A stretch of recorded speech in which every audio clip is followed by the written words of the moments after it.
On Fiverr, the procedure of being the middleman, in other words, brokering, can be complicated if you're not familiar with the system.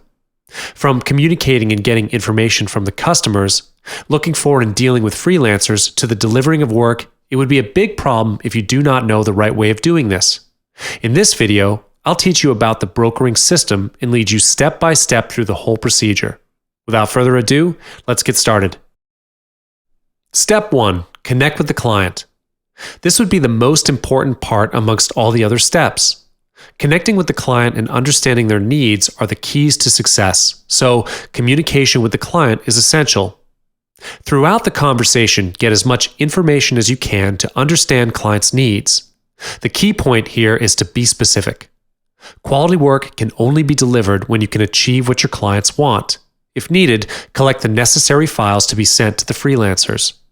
Once you have obtained the information from your client, list them down and state the prices for each gig. Send them the custom offer according to their requirements. However, remember that they might not take up the offer if the price is too expensive. But once they've accepted the offer and made the payment, you can then proceed to the next step. Step 2 is to look for the freelancer. If you've already been in the business for some time, you would have already built up some connections with freelancers. Send the request from the client to freelancer. Take note before sending the request to rearrange the details of the gig. If there are special requirements from the client, list them as special remarks. Always remember to be specific on the request of the client when you convey the message to your freelancer. When both of you have made a mutual agreement on the work, set a timeline due. Set the date at least 30 days before the actual delivery date to your client.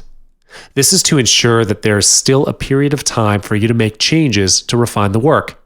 For example, if you are requested to deliver the job within a week, give your freelancer 4 to 5 days to complete the job.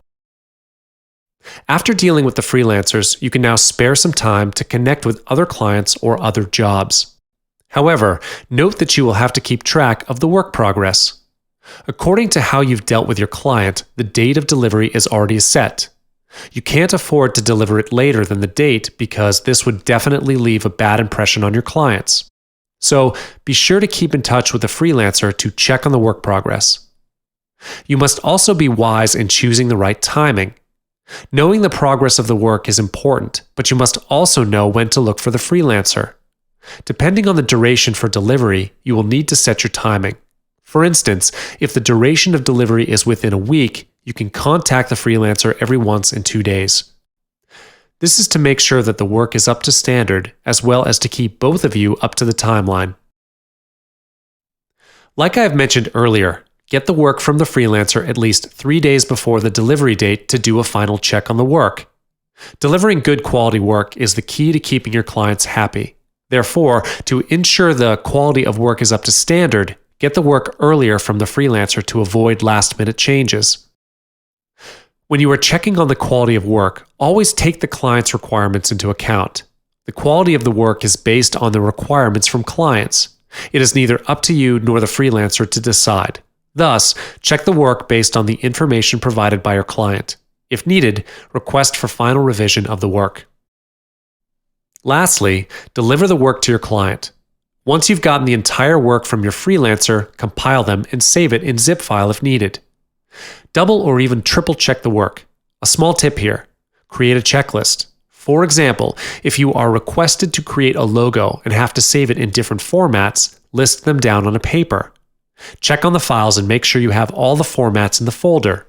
A checklist will ease your work on this. Finally, deliver it to your client.